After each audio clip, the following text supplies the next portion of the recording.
Inilah sosok Panglima Pajaji dan Panglima Jilah yang viral bersih tegang terkait pembangunan IKN Nusantara di Kalimantan. Diketahui, perseteruan antara Panglima Pajaji dan Panglima Jilah berawal saat Panglima Pajaji melontarkan penolakannya terkait IKN. Karena baginya pembangunan IKN memiliki potensi besar merusak hutan Kalimantan termasuk Kalimantan Barat yang menjadi paru-paru dunia. Panglima Pajaji berani berhadapan langsung dengan Panglima Jilah, hingga siap beradu dada dan kesaktian terkait dengan soal pembangunan Ibu Kota Nusantara atau IKN. Bahkan, dalam beberapa kesempatan Panglima Pajaji bersikap keras, ia menentang Panglima Jilah yang mengultimatum Roky Gerung karena mengkritik pembangunan IKN. Sebab, Panglima Pajaji menilai tindakan Panglima Jilah itu sudah melanggar hak demokrasi seseorang dalam berbangsa dan bernegara. Bahkan, Panglima Pajaji juga tegas menentang dan menganggap seluruh pernyataan Panglima Jilah tidak mewakili masyarakat Dayak. Sebab, sebagian besar masyarakat Dayak menolak pembangunan IKN belum final dan Panglima Jilah tidak berhak untuk melarang pendapat masyarakat Indonesia. Lantas, seperti apa sosok Panglima Pajaji dan Panglima Jilah? Pertama, Panglima Pajaji. Melansir dari Sripoku, pria bertato khas Dayak ini ternyata memiliki ilmu kebal. Terlihat dalam salah satu atraksi ia memanjat di atas sebuah senjata tajam dan tidak terluka sedikit pun. Dia pun memiliki kekuatan yang luar biasa dan itu ditunjukkan dalam atraksi. Adapun atraksi tersebut dilakukan Panglima Pajaji di Pekan Gawai Dayak Kabupaten Sintang 2023. Panglima Pajaji pun disebut sebagai pemimpin pasukan Pantak Padagi Borneo. Adapun dalam keterangannya di YouTube resminya, Panglima Pajaji menjelaskan bahwa ilmu kebal itu didapatkan dari para roh leluhur Dayak di tubuh pasukan Pantak Padagi Borneo. Hal itu membuat para pasukan tersebut kebal terhadap benda senjata tajam.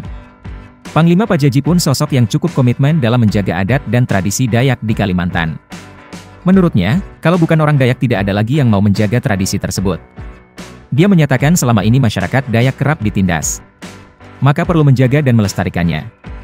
Kedua, Panglima Jilah. Panglima Jilah atau Pangalangok Jilah, nama aslinya adalah Agustinus Jilah. Ia lahir pada 19 Agustus 1980 di Toho, tepatnya Desa Sambora Kabupaten Mempawah Kalimantan Barat.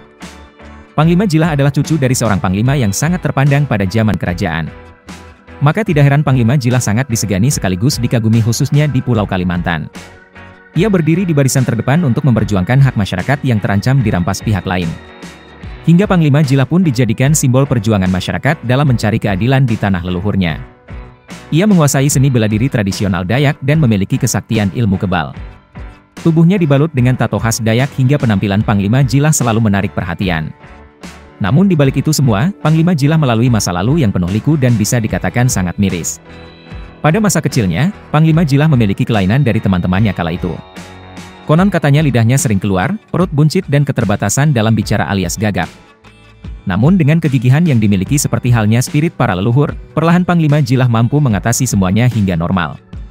Kini ia pun sangat dikagumi khususnya suku Dayak. Ia tampak sangat tangguh dan menjadi orator ulung untuk membakar semangat pasukan merah. Bersama sekitar 44 ribuan pasukan merah, Panglima Jilah menjadi orang terdepan untuk memperjuangkan keadilan dan bertanggung jawab penuh atas adat budaya Dayak. Sejumlah persoalan yang merugikan masyarakat telah dituntaskan hanya bermodal keberanian dan kemampuannya beradu pendapat. Walau demikian, Panglima Jilah sangat menyadari semua itu adalah titipan. Ia tidak sombong, tidak pula semena-mena. Sebaliknya, Panglima Jilah adalah sosok rendah hati dan selalu mengutamakan kedamaian satu sama lain. Ia sangat ramah, murah senyum, peduli dengan masyarakat dan lingkungannya. Bersama pasukan merah yang dipimpinnya, Panglima Jilah terus menghidupkan tradisi dan adat istiadat yang mulai tergerus zaman. Ia merangkul kaum muda untuk bersama-sama menghidupkan adat budaya serta melestarikan hutan Kalimantan. Jangan lupa, subscribe YouTube JMN Channel, dan kunjungi laman portal jabarnews.com.